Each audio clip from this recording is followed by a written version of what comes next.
Bagaimana nasib timnas Indonesia jika 3 pemain timnas Indonesia dilirik klub Malaysia? Namun sebelum kita bahas lebih lanjut, pastikan kalian menekan tombol subscribe agar kalian tidak ketinggalan berita terbaru dan terupdate dari timnas Indonesia setiap hari. Jika sudah, mari kita lanjut. Sebanyak 3 pemain timnas Indonesia dilirik klub Malaysia. Lirikan ini muncul seiring berakhirnya Liga Super Malaysia musim 2022. Sejumlah nama pemain asal Indonesia mulai dikait-kaitkan dengan beberapa klub negeri jiran di bursa transfer. Salah satu nama pemain yang dirumorkan tengah menjadi bidikan klub Liga Super Malaysia ialah Ricky Kambuaya, gelandang timnas Indonesia yang kini tengah berkarir bersama Persib Bandung. Ricky Kambuaya disebut-sebut menjadi salah satu pemain incaran yang tengah dibidik oleh Terengganu FC. Klub ini berstatus sebagai runner-up Liga Super Malaysia 2022.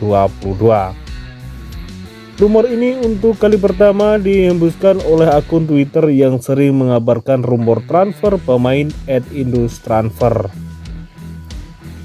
Rumor runner-up MSL 2022 Terengganu FC dikabarkan tertarik dengan gelandang Persib dan timnas Indonesia Ricky Kambuaya.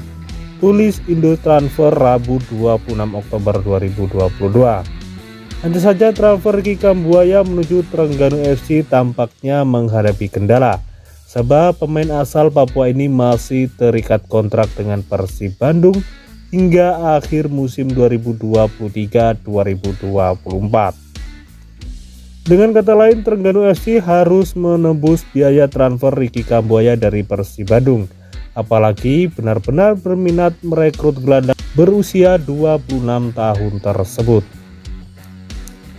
Namun Kambuaya yang masih berstatus sebagai pemain baru Persib masih terikat kontrak hingga akhir musim 2023-2024, tulis Industransfer. Selain Ricky Kambuaya, Industransfer juga menyebut bahwa ada klub Liga Super Malaysia lainnya yang juga dikabarkan tertarik untuk merekrut pemain timnas Indonesia yang lain. Selain Ricky Kambuaya, klub MSL lainnya dikabarkan juga tertarik dengan punggawa timnas Indonesia lainnya, kata Industransfer. Klub Malaysia mencoba memanfaatkan kelonggaran regulasi pemain asing plus situasi kompetisi sepak bola Indonesia yang saat ini belum jelas selanjutnya. Dari keterangan Industransfer, 2 nama pemain timnas Indonesia lainnya yang dimaksud ialah Yaakob Sayuri dan Dimas Derajat. Yaakob Sayuri dirumorkan menuju Kuala Lumpur City FC, sedangkan Dimas Derajat diminati Selangor FC. Namun munculnya 2 nama pemain ini hanya sebatas rumor transfer belaka yang coba dipanaskan oleh Industransfer. Bagaimana menurut kalian jika 3 pemain ini benar-benar diminati oleh klub Malaysia? Berikan komentar kalian di kolom komentar.